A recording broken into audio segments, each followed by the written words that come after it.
সূচনা ছিল বৈষম্য রুখে দেওয়ার কারণে। এই বৈষম্যের বিরুদ্ধে আবু সাইদ ভাই তার নিজের বুক পেতে দিয়েছেন, কারণ এই রংপুরে সব সময়ে যে সরকারের আমলে আসুক না কেন বৈষম্য হয়েই আছে। অথচ রংপুর বিভাগ থেকে একজন মাত্র উপদেষ্টা দেওয়া হয়নি। কেন রংপুরে কেউ উপদেষ্টা নাই? যে আন্দোলন রংপুর থেকে সূচনা হয়েছে সেই রংপুরে কেন উপদেষ্টা নাই? আমাদের রংপুরে সার্জিৎ ভাই, পঞ্চগড়ে আক্তার ভাই সহ মাস্টার মাইন্ড অনেকেই আছে। আমরা চাই অতি দ্রুত রংপুর থেকে উপদেষ্টা হোক। রংপুর সহ দিনাজপুর, পঞ্চগড়, কুড়িগ্রাম থেকে প্রত্যেকটা জেলা থেকে অন্তত পক্ষে একজন করে উপদেষ্টা দিতে হবে। আমাদের এই 24-এর আন্দোলনের প্রথম শহীদ আমাদের আবু সাইদ ভাইকে আবু সাইদ ভাইয়ের রক্তের উপর দাঁড়িয়ে আমরা এই বিজয় অর্জন করেছি। আমাদের রংপুরে কোনো উপদেষ্টা না দিয়ে অন্যান্য সব বিভাগে উপদেষ্টা দিয়েছে।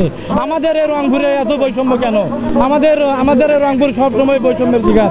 আমাদের হচ্ছে আজকের এই অবস্থানের হচ্ছে মূল দাবি আক্তার ভাই সহ আমাদের এই রংপুরে সর্বনিম্ন 4 জন উপদেষ্টা দিতে হবে। আমাদের এখনো পর্যন্ত কোনো দাবির ওরা মেনে নেয়নি।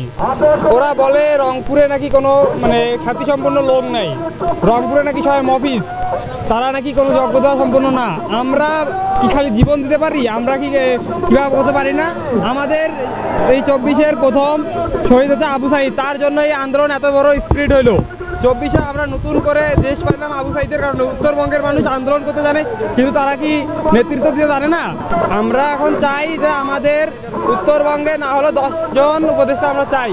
তারা আওয়ামী লীগদের দোসরদের আইনি জায়গা করাচ্ছে, কিন্তু এই ছাত্র জনতার জন্য আজকে এই গণঅভ্যুত্থান সফল হলো। কিন্তু এই ছাত্র জনতা জানে না যে কারা কারা উপদেষ্টা হচ্ছে। আমরা অতি দ্রুত এই আওয়ামী লীগের দোসরদের অপসারণ চাই এবং আমাদের উত্তরবঙ্গের বৈষম্য দূর চাই, না হলে আমাদের এই আন্দোলন চলবে।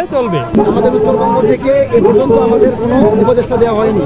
আমাদের মূলত যৌক্তিক এই দাবি, শুধু একজন উপদেষ্টা না, আমাদের উত্তরবঙ্গ থেকে বেশ কয়েকজন উপদেষ্টা আমাদের দাবি। উত্তরবঙ্গ, রংপুর এবং আমাদের কোনো উপদেষ্টা নেই। আমাদের এই আন্দোলন যতদিন পর্যন্ত আমাদের উপদেষ্টা দেওয়া না হবে। আমরা দেখতে পাচ্ছি যে উত্তরাঞ্চল থেকে বৈষম্য দূর করা হচ্ছে না। সেই বৈষম্য আমরা উপদেষ্টা পর্ষদ পর্যন্ত লক্ষ্য করছি যে আমাদের উত্তরাঞ্চলে 2টি বিভাগ, রংপুর এবং রাজশাহী, এখান থেকে এখন পর্যন্ত কোনো উপদেষ্টা নিয়োগ করা হয়নি। আমাদের অনেক যোগ্য ব্যক্তিত্ব আছেন। যদি ছাত্র প্রতিনিধি বলেন, আমাদের রংপুর বিভাগের আক্তার ভাই আছেন, আমাদের সার্জিস ভাই আছেন, আবু সাইদ লিওন আছেন, ঢাকা বিশ্ববিদ্যালয়ের রকিব মাসুদরা আছেন, এছাড়াও আরও অনেক গণ্যমান্য ব্যক্তিত্ব আছেন। যেহেতু এখন পর্যন্ত উপদেষ্টা নিয়োগ করা হচ্ছে না, আমরা জোর দাবি জানাচ্ছি উপদেষ্টা নিয়োগ করতে। যদি উপদেষ্টা নিয়োগ না করা হয়, আমরা আমাদের যে সোশ্যাল মিডিয়াগুলো আছে, আমাদের সোশ্যাল মিডিয়া অ্যাকাউন্টের মাধ্যমে আজকে সন্ধ্যার পরেই আমাদের কার্যক্রম ঘোষণা করব। আমরা বাধ্য হব রংপুর বিভাগ এবং রাজশাহী বিভাগকে অচল করে দিতে। ডক্টর ইউনূসকে যখন উপদেষ্টা করা হয়, উপদেষ্টা করার সময় তিনি বলেছিল, আমি এই শর্তে উপদেষ্টা হতে চাই বা উপদেষ্টা হতে রাজি আছি। শর্ত হলো উপদেষ্টা পরিষদ গঠন করা হবে সবার সাথে আলোচনার ভিত্তিতে, তার পছন্দ মতো তার প্রস্তাব করা ব্যক্তিত্ব মেনে নেওয়া হয়েছিল।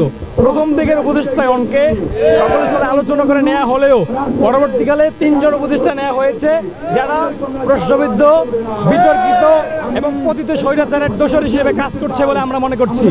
আমাদের দাবি, এই যে বিতর্কিত উপদেষ্টা পরিষদে বিতর্কিত লোকজনকে উপদেষ্টা পরিষদে দেওয়া হয়েছে, তাদেরকে প্রত্যাহার এবং উত্তরবঙ্গ থেকে অন্ততপক্ষে 4 জন উপদেষ্টা পরিষদে উপদেষ্টা নিয়োগ দিতে হবে।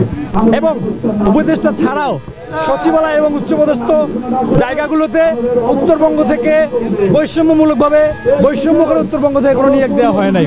এবং শুধুমাত্র উপদেষ্টা না, উচ্চপদস্থ জায়গাগুলোতে উত্তরবঙ্গ থেকে নিয়োগ দিতে হবে, সচিবালয় থেকে শুরু করে সকল পর্যায়ে।